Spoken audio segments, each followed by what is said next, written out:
Hi, my name is Ausma Bernot, and I'm a PhD candidate at Griffith University in Brisbane, Australia.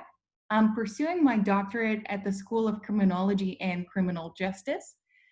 And my PhD thesis explores the understanding of total surveillance and what that is to us today.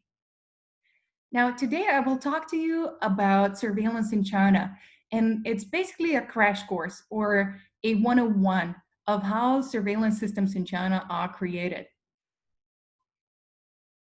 And you probably have seen these different news pop up in your newsfeed a lot because China comes kind of into public spotlight quite frequently. But so in particular today, I'll be focusing on China and digital surveillance. Now, prior to coming to Australia, I spent 8 years living and working in China, and I worked with forensic genetics. So I could really see how everything from a blood sample goes and becomes digital data and is uploaded into giant databases. So I was really interested in that topic.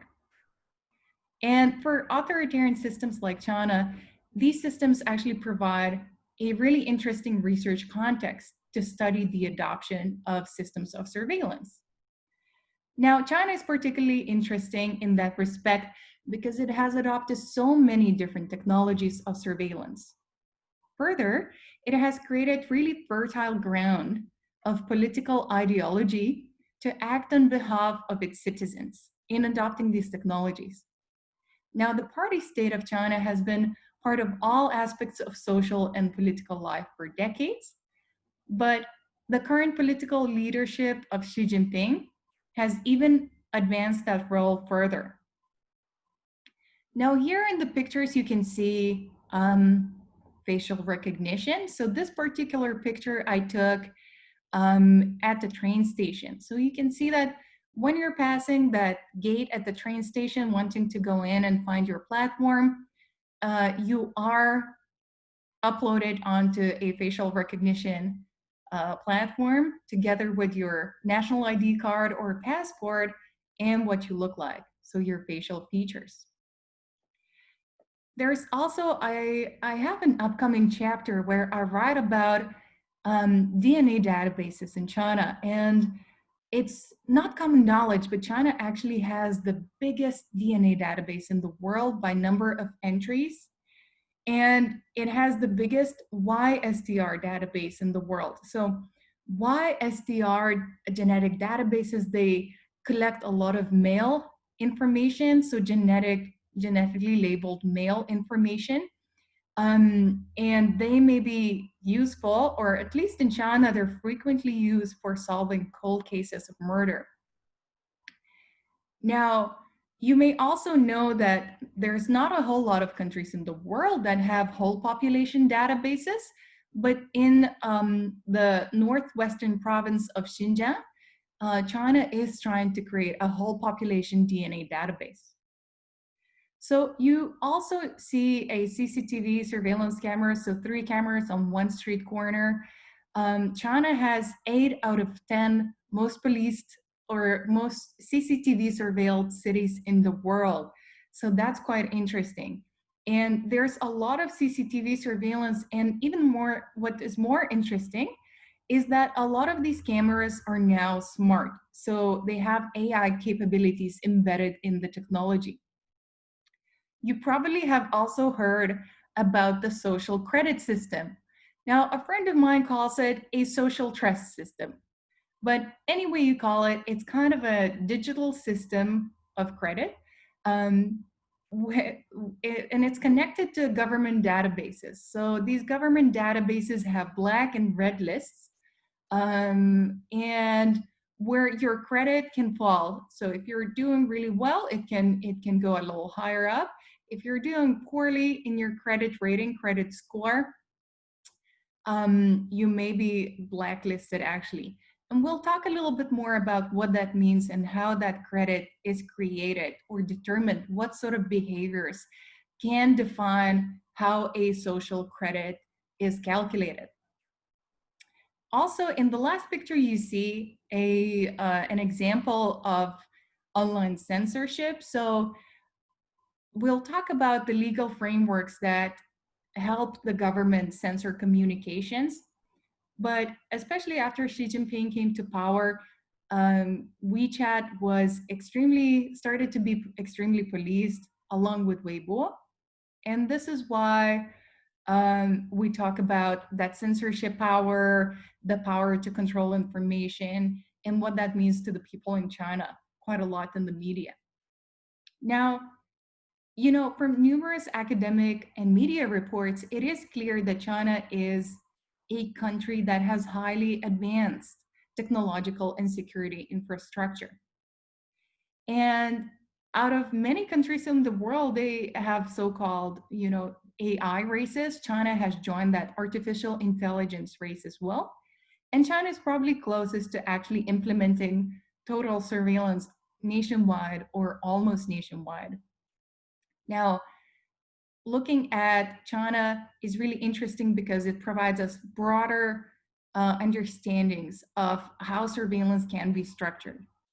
But here, before I move on to the next slide, I just want to say that it is important to stress that every country, including Canada, has pushed for more extensive capabilities of surveillance that you will learn a lot about in your course of surveillance as well. Now, here, my purpose today is to look at how China has been able to adopt systems of surveillance for security and social engineering. So on the one hand, yes, the state has increasing and more varied security threats that it is responding to. And it's the responsibility of the state to do so. There's a lot of that in China too. However, those increasing capabilities have provided opportunities to what we call socially engineer certain behaviors of the people and direct the behaviors of the people in a way that the state wants to see them working out or happening. And so this is really the question that we're going to look at today. And hopefully by the end of listening to this talk, you will be able to answer the question of why people in China have not revolted against these changes or, held a kind of an outcry against these changes. So we'll start first by looking at three things. And what you will end up having is a tool set to understand surveillance in China ultimately. And there's three parts to it. First, there's state ideology, there's legal reforms and the legal system. I'll talk less about the legal system and more about specific legal reforms that have been implemented just to highlight some of the key understandings here. Now, the third, also very important, is technological advances.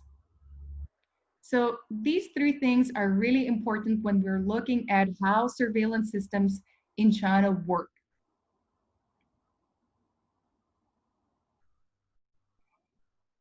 To begin, so with state ideology, we'll talk a little bit about surveillance in the 20th century. We'll talk about the imperative of social stability, and we will talk about the new Xi Jinping era. So let's dive into that heavy. I've been going a little slow, but now we're really diving into that China history stuff. So stability maintenance work for a harmonious society is not a new concept in China. And that kind of ideologically underlines systems of surveillance too and their construction. Now, it all started in the Mao Zedong era when the revolutions were happening, and Mao Zedong was talking about stability and unity. He just mentioned that, but when Deng Xiaoping came to power in the 1970s, and there were some Tiananmen protests that were happening, he understood that it was very, very important to maintain stability for the purposes that the party state had set out at that time. And those purposes were economic reforms and economic development. So what Deng Xiaoping said is that stability overrides everything else. Now, The next two leaders in China were Jiang Zemin and Hu Jintao. And they're often kind of clumped together because their leadership styles have been similar. So we sometimes call them the Jiang Hu leadership. So Jiang Zemin often was quoted saying, without stability, nothing can be achieved. And then Hu Jintao was always talking about not rocking the boat. Now, something interesting happened in 2012 when Xi Jinping came to power. So Xi Jinping kind of changed up the concept of stability and what we can call his reconceptualization of that party ideology. We can say that it's called rigid stability. And he instilled the party as the caring big brother, as you can see here. So it really is interesting because Xi Jinping expanded the political ideological work that the party state was doing. And he instilled the party state as a virtuous, caring big brother by first harnessing campaigns of national pride and positioning China as different to Western countries and as proud. So that happened a lot in state media and propaganda. And he also introduced a new set of core socialist values, whereas he kind of created a brand for the state as the cool, protective big brother. And here in this picture, you can see these are the core socialist values. So you can see democracy, harmony, rule of law. And I really like the work of two scholars, Yelia Lin and Sutra Vasquez. They wrote an article where they talked about China, the Chinese party state, as the virtuous Leviathan. So I'm not sure if you folks are familiar with the work of Hobbes, but so Leviathan is kind of a sea creature that is, or a mythical creature that is using public power to make decisions for the good of the people. Now, virtuous is a play on words, a virtuous Leviathan. So by adding the word virtuous in there, we're thinking about the Chinese legalist traditions, the Chinese cultural traditions. So we're saying that the state is now like a virtuous Leviathan, which is, I think it's a pretty good way to think about it. What that means is these core socialist values give moral ground to the party state, and they justify the authoritarian single party regime. Now, the virtual Leviathan has two parts that are important here, which is governing the country in accordance with the law, or 依法治国. And that's, of course, socialist law and moral principles. So very broad brushstrokes here, but these are two kind of really interesting ideological things that are at play when the party state is constructing itself as the big brother.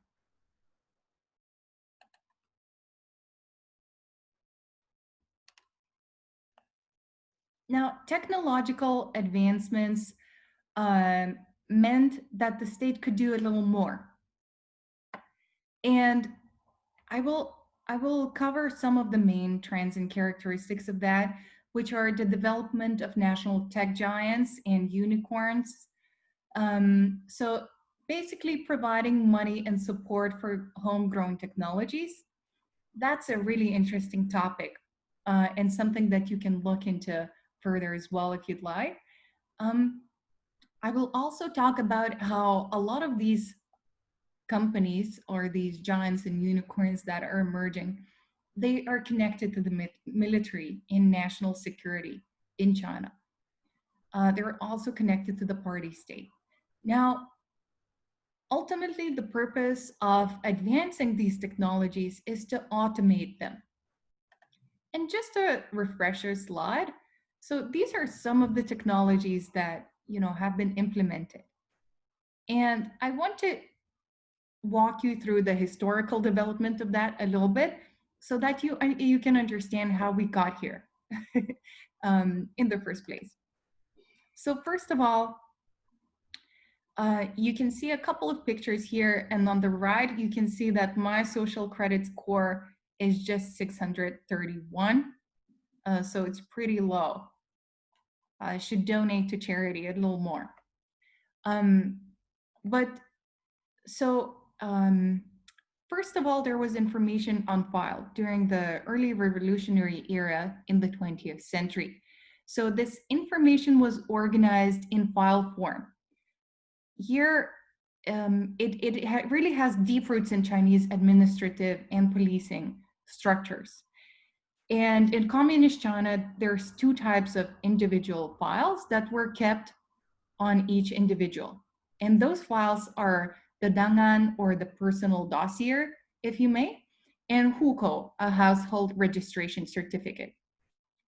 Now, dangan, or the personal dossier, as I mentioned, is a personal file that is kept on each person by the techno-scientific administration. Or basically every person used to have one. It's less important now. So now these dangan documents are made confidential, but this practice was largely inherited from the Soviet model of social governance, where a secret file was kept on each person and used as a tool of incentivizing people to be members of the Communist Party. And I remember that because I'm Lithuanian, so my parents were born and lived in the Soviet Union. So that was a really kind of interesting thing, knowing that there is a file on every person and not knowing what there was on that file. And, knowing that there were spies everywhere around you. Now, in China, this file was also used as a means of social control. So for those whose dangan were marked with, disrespect to the party, for example, they could expect some repercussions, negative repercussions. Now, the second document that you see on the left right corner, that is called the hukou, or the household registration certificate. And that is separated, that is a kind of an administrative household registration system in China. And it's separated into rural and urban. And the urban one is better because people in the urban areas are better off. And that has created a lot of tensions in China. It has helped to organize the society in some respects as well. I will not go into a lot of detail about the hukou, but here you have to think that, it was that file document that was really important. So just to give you a brief kind of introduction still, the hukou served as coercive means of population control during the Mao era.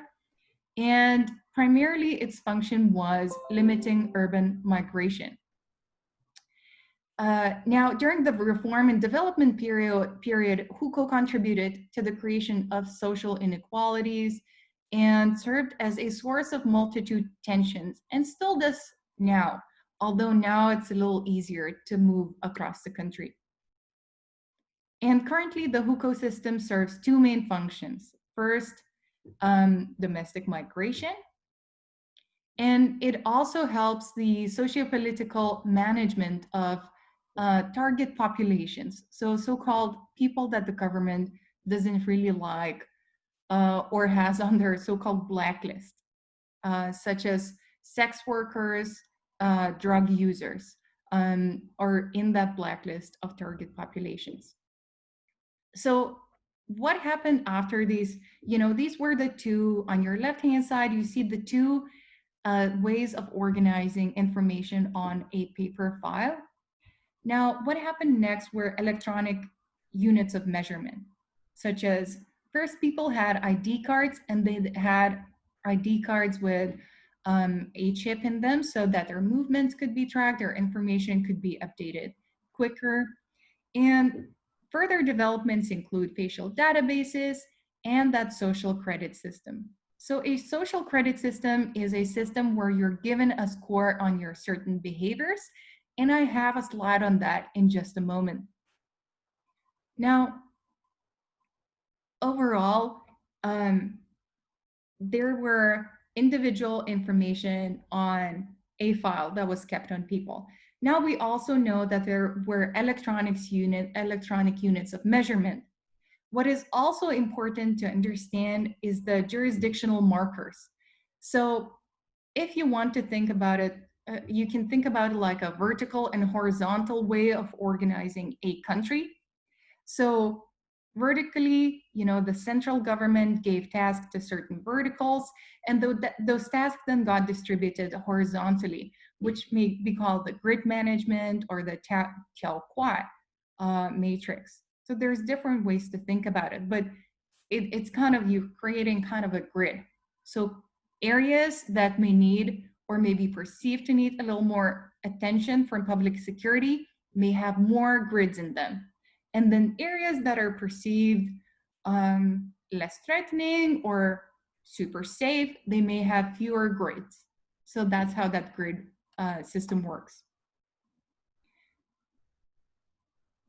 Now, these are two pictures that I've taken in on my trip in Xinjiang. So on the left side, you can see a fence and a slogan that, it's great if everyone, the slogan says that really it's great if every person contributes to the building of a stable society. And that fencing is actually around a restaurant that I later understood we were taking to that restaurant together with the tour guide. And I later understood that we were not allowed to leave it. So when I tried to leave the restaurant to take a little walk around and have a little look around, I was stopped by a security guard, and my tour operator was summoned and said, and she was told that, hey, your group member is trying to leave the restaurant. So what is important here is that on the left side, you can kind of see very simple means of managing security, right? And then that technological new digital technologies like DNA databasing, CCTV surveillance cameras, smart army weapons like a tank, these new technologies are used together. And really, after assuming office in 2012, Xi Jinping, in order to secure social stability, he adopted those centralized surveillance technologies. And what he tried to do is he tried to automate social governance and create totalized security state. This was kind of a move from pen and paper surveillance and towards automated predictive systems of surveillance. And that national plan was for systems of surveillance to become self-healing, self-configuring, self-optimizing, and self-protecting. Um, this insight is provided to us by Samantha Hoffman in her PhD thesis published in 2017. And it's really that kind of ANS framework of really smart systems of policing that can detect their flaws and they can heal their flaws. It's called the ANS framework. But here you kind of can see in the slide, you can see that the two realities coexist together. This really mega security state, high security state, and just kind of wires. And we'll talk about Xinjiang a little later in another mini lecture. Now, so these kind of systems try to automate everything on top of the regular surveillance that was happening. So a really great example of this is the social credit system, because the social credit system works on everyone has it. If you live in China and you have a mobile phone, you're probably not using cash a whole lot. You're probably using a lot of Alibaba's product called Alipay. Alipay is very convenient. You just need to use your phone, scan a code, and you can do pretty much anything. You can transfer money, you can pay for stuff, you can request a payment from a friend that's overdue on their rent. You can buy a train ticket, you can buy a plane ticket, you can pay your bills and whatnot. You can do a whole lot of stuff. So obviously, Alibaba knows a lot about each person, and they really built a product called the social credit system, or as a scholar and a friend of mine, Alex Strautgoik, calls it, a social trust system. Basically, um, the better you do in that system, the higher the score you get. So my score is not really great because, maybe I've not been living in China, so I've not been paying my phone bill on time. There's stuff you can do to increase your social credit score. Like here in the slide, you can see that, yeah, maybe you could have better maybe shopping habits, buy less alcohol, or you could also donate to charity. Now, it's really great, if you get a high social credit system score, you can use it to void deposits when staying at a hotel. So you get a whole lot of different perks. However, if you get on a blacklist of the government, you will be denied access to traveling abroad, traveling on planes for an extended period of time, or maybe a short period of time, and you may not be able to access any loans. So your life can really become quite difficult. But for most people, this system helps understand what is if a person is reliable, if they're not. And it also helps them if they have a pretty high social credit score, a social trust score. They can also travel very freely or gain perks for them and their families. So that's really great for them. And this is why the majority of the people in China like that system. It's kind of gamified as well. So it's a cute little app. It doesn't look too scary on your phone. Now, I also wanted to share that, there's a lot of dialogue now with 5G and technologies from China. Uh, Different technologies are connected to the party state and they are connected to the military. And in terms of criticism review, probably the most comprehensive map that there is this mapping China's tech giants that's created on top of Google Maps by Australian Strategic Policy Institute. And what they do is they show the links of Chinese companies to international companies and from where to whom they sell. So if I lived in a city called Ningbo, which you can see at the bottom, you will see that, okay, close to me there was a different company that was producing cable systems. And oh no, so that was the new cross-Pacific cable system, and it was owned by China Telecom. Anyhow, if you have a free minute, you can check out this map and you can check out the different companies and how they're linked to different international trade. You can also dig a little deeper into this resource to understand how exactly different companies are connected to what sort of military capabilities. Now, next we'll talk about the legal reforms.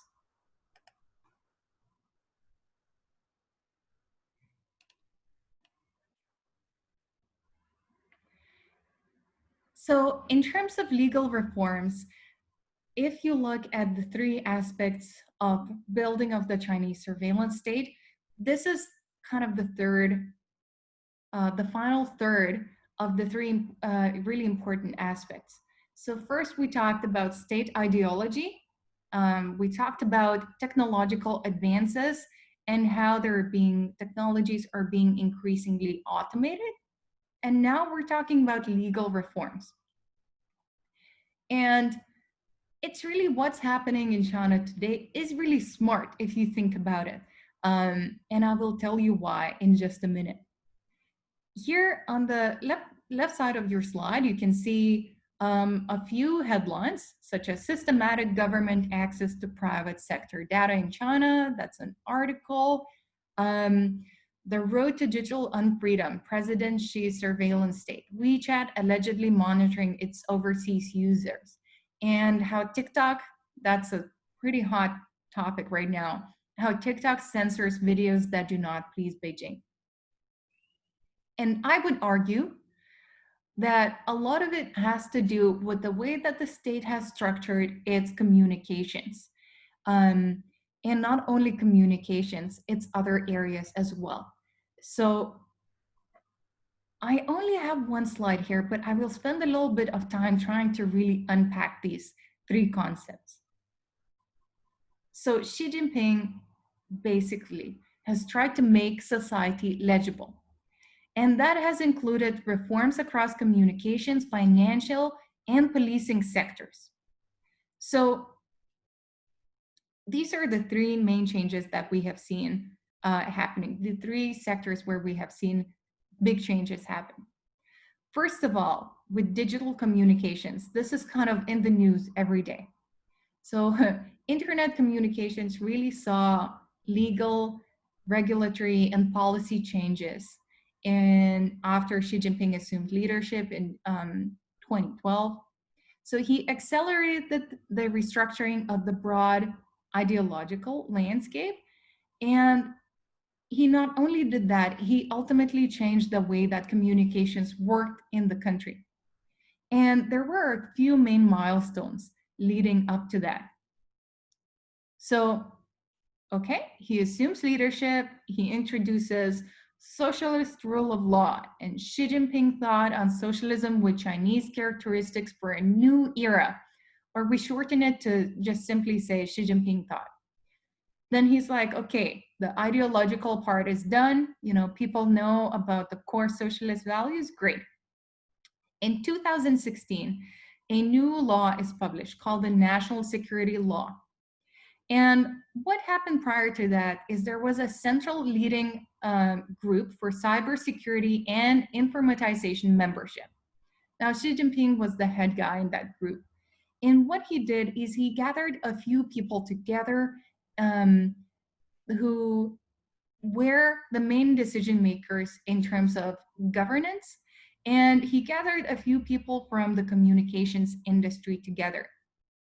They sat at the table and decided, okay, well, small companies are not going to be able to function too much because what is going to happen from now on, now that the 2016 national security law becomes active, what's going to happen now is that if, for example, WeChat is a huge communications platform in China, really cool app, but really unsafe.